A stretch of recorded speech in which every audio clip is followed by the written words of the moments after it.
It's an honor for me to present the Public Counsel's 2022 William O. Douglas Award to my dear friend, the incomparable Viola Davis.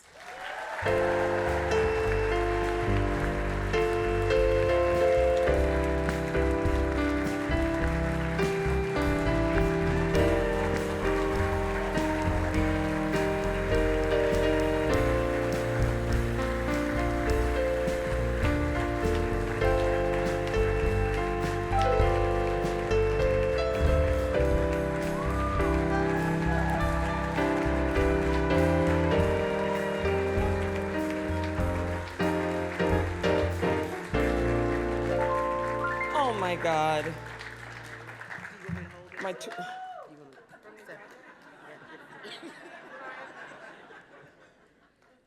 We've continued our friendship since the help.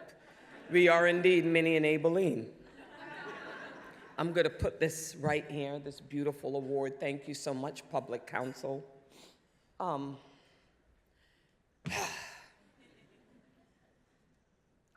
Okay. I'm going to be the theater geek for about a minute and a half. I'm going to tell you a little story, and it is a little story. I'm going to tell you the story. It's a Greek tragedy. And you know, Greek tragedies are steeped in myths. I used to love them when I started out as an actor. And it's the story of Orestes. Orestes was the son of Agamemnon. Agamemnon, who was a great Greek general who wanted to win the Trojan War. So he goes to the gods and he says, how can I win this war? And the gods tell him, you must sacrifice your daughter. Chop her up in little pieces and feed her to your soldiers. So he does that. He chops up his daughter, he feeds her to his soldiers. They win the war. His wife, completely devastated, says, I can't live beyond this. So what does she do? She devises a plan. Her husband comes back home. She stabs him to death, and she rolls his body in the carpet. Her son, Orestes, completely devastated by the death of his father, who killed his sister, said, I'm going to get revenge. So what does he do? He turns around and he kills his mother, Clytemnestra. So now Orestes is on trial. He's in the courtroom. He's sitting. The judge is ready to hand down judgment. The Furies are waiting. The witches who are released to exact vengeance on anyone who has done wrong, they're waiting. He's on the stand and something miraculous happens. He says, it's my fault. This is on me. And the Furies are released, but instead of exacting vengeance, they just release blessings. I am here to tell you right now, I have been Orestes. I have been the one who is raging against generational curses and pain and heartbreak and taking justice into my own hands. But eventually understanding that any change and shift in generational curses starts with me.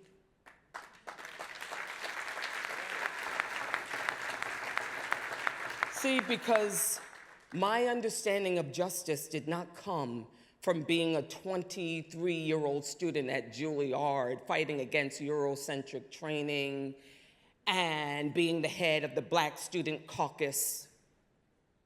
My understanding of justice came when I was running as a 6-year-old kid from boys calling me an ugly black nigger.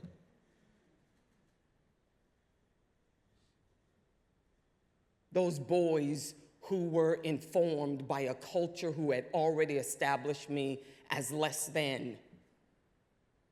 Those boys who were informed by the world, but they were informed by something deeper. And that is the extent to which we have abandoned love. We've given up on it. We're just a whole bunch of broken-hearted people in search of, in hope of, trying to define love, trying to get the overflow of it. It's like Bell Hooks said, that when I was a child, it was very apparent to me that life was not living if we did not know love.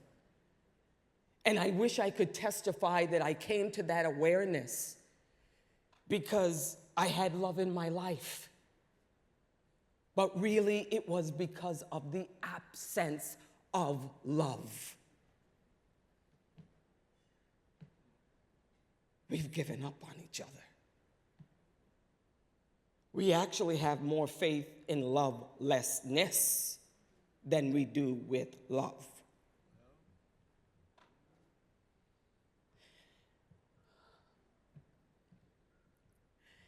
Now, I am aware that I am talking about something extraordinarily abstract.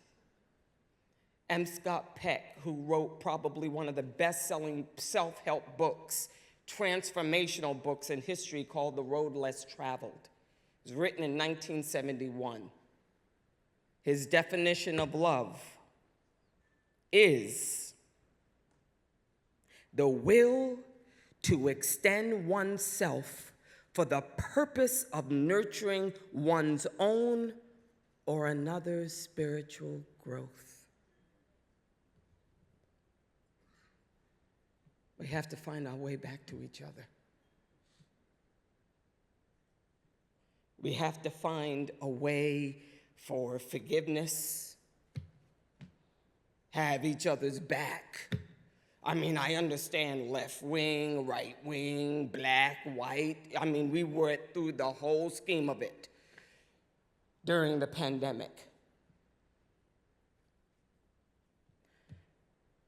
Brené Brown wrote a book called Atlas of the Heart. And it's all about the language of human emotion. And what she said is you have to have a language for how you feel in order to connect with yourself and in order to communicate so you can connect with others. What she says is emotion is the ocean, the raging waves. The shore is the language. We got to get back to shore. Listen, 6-year-old Viola would have stopped running a long time ago if I would have known love.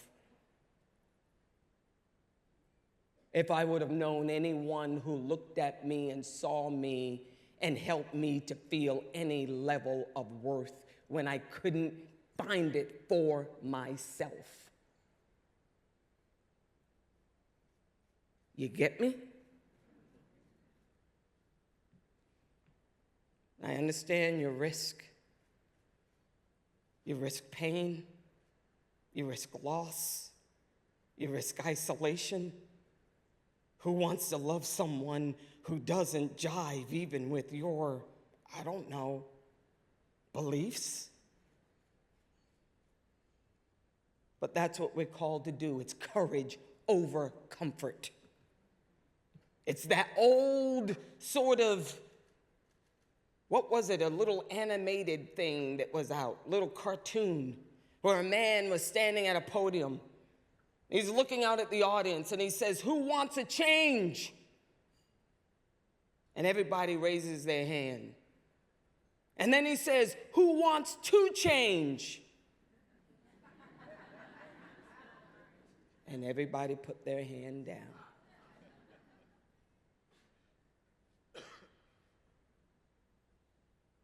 You know, perhaps we were broken since we were young. I don't know how many of you are coming from any sort of trauma, any sort of pain of being insulted, of feeling shame after sharing your feelings and having no one who had your back. I don't know, a loss of love. I don't know, someone, family member who died. That you're raging against injustice. But man, you still got to love. Let me help you. I'm going to leave you with this.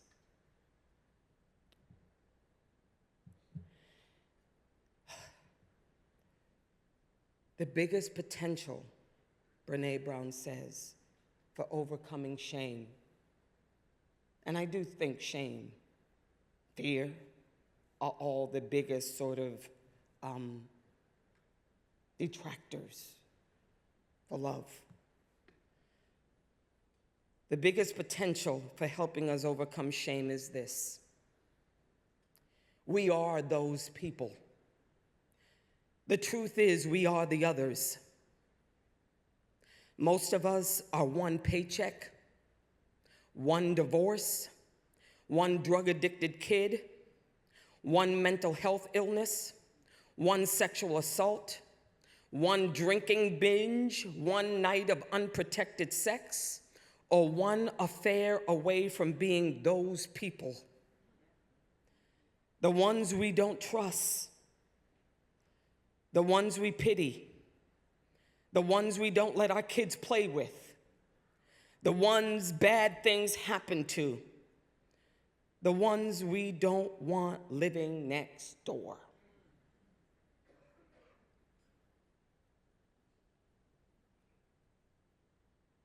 We got to find our way back to each other.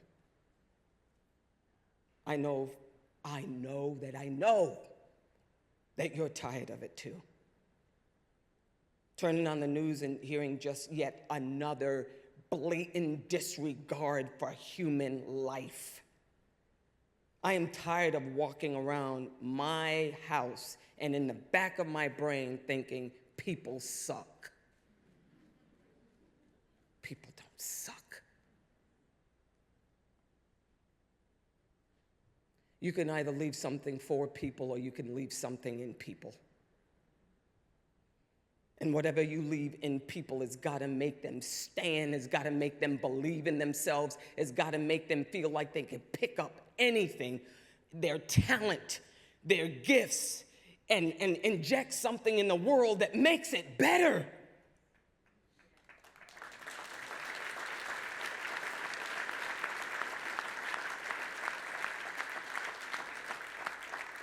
And just like we're rallying people to give money, 10,000, 2,500, 2.1 million. Give love. If you only have a little bit, give a little bit. If you have a lot, give a lot of it. If you have just some of it, give some of it. But give. Give. See it as a choice. And you see how the world will change.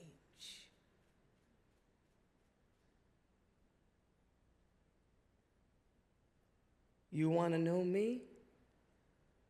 Don't ask me how I do my hair or where I live. Ask me what I live for. And better yet, ask me what is standing in the way of what I live for. How's that? Isn't that a brilliant idea? Love.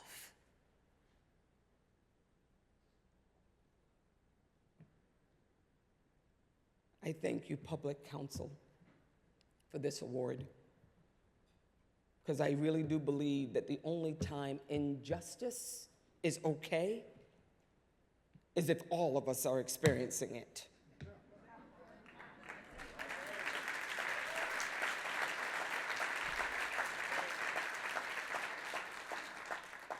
And I'm going to leave you with this. To serve is to love. Thank you.